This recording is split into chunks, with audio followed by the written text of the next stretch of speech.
yaşayan gencecik iki kardeş olmayacak bir şey yaptı. Kolonyaya şalgam karıştırıp içtiler. Onlardan haber alamayan yakınlarının 2 gün sonra eve geldiğinde karşılaştıkları manzara korkunçtu. Bak ciğerim.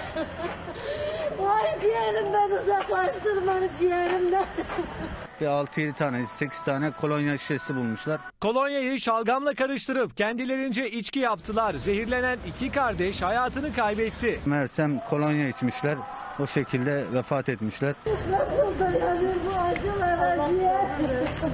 İyi insanlardı, işinde gücündelerdi. Türkmenistan uyruklu Umtiyan ve Zaferyan kardeşler inşaat işlerinde çalışıyordu. Pendik'te 4 katlı binanın bodrum katında yaşayan kardeşler iddiaya göre kolonyaya şalgam karıştırıp içti. Bir süre sonra fenalaşan abi kardeş yere yığıldı. Geçen haftalarda bir babasının ne yakınını kaybetmişler.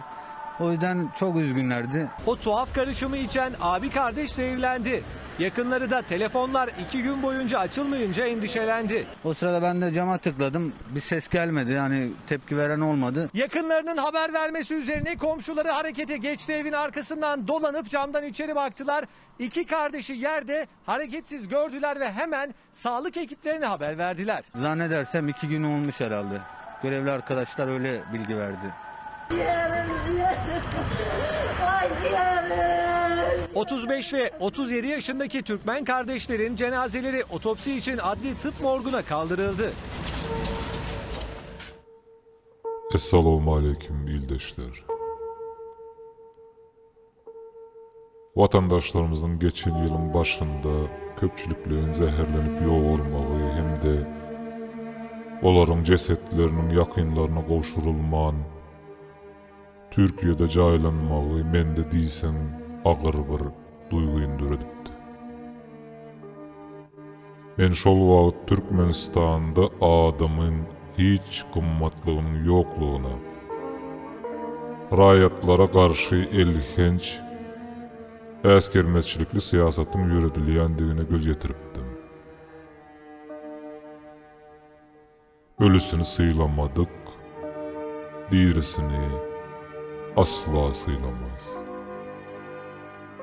Haçana çelli, nire çelli. Ol ayılganç vakadan sonra da köp vatandaşlarımız, Türkmenlerimiz türlü sebeplere göre yok oldu. Yurda alınmadı. Yoksam Türkmenistan rayatlarının dirisini bir yana koyun, ölüsünden korkuyamı. Menin pikirimçe, bu İslendik devletin esası bayılığı adama hem de devletin fundamenti olan maşkala baylıklarına ediliyen elhenç askermezçilik. Bu doğru mu? Elbette yok. İslendik rayat öz yurdunda caylanmalıdır.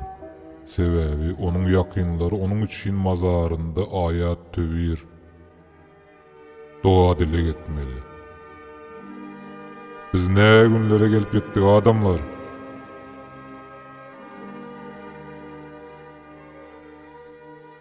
Aynı evde yaşayan gencecik Bu havar menin öňünem ganat duran yüreğimi beterdirmaladı. haber alamayan yakınlarının 2 gün sonra eve 35-37 yaşlarındaki iki sany yigidin ömür tanapının beýle aňsatlyk bilen samsyp bir ýagdaýda kesilmegi ören pajigaly ýagdaý.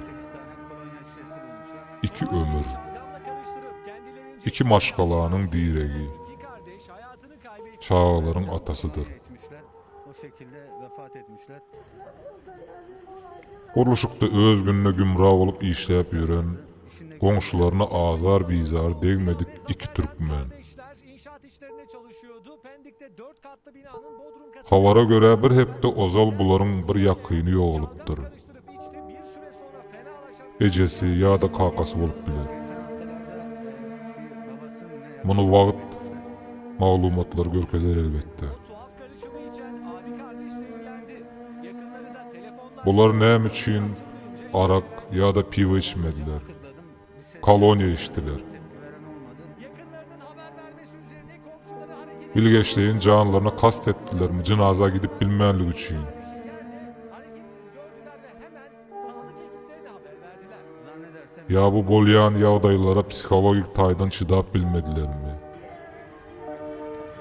Bunları dine Allah biliyor. 35 ve 37 yaşındaki Türkmen kardeş Yönü ortada bir vaat yitirilen iki sani ömür, iki sani yıkılan maşkala var. Allah'dan onların izinde kalanlara sabır dileyerin. İmanları hemrah olsun. Yok, iki değil, münglep yakınlarımızın cinazalarına gidip bilmän, bu durmuştan ahmayırlı kalan, dövlet iye çıkman, yetim çağa yalı unudulan, daşarı yurtlarda sergezdan olup kulçuluk çekkiyen Türkmen var.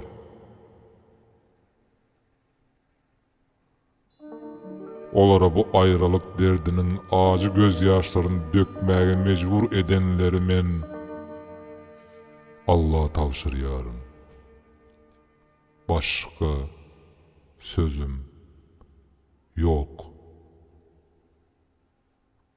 Oylan sen, fikirlen, savur Türkmenim.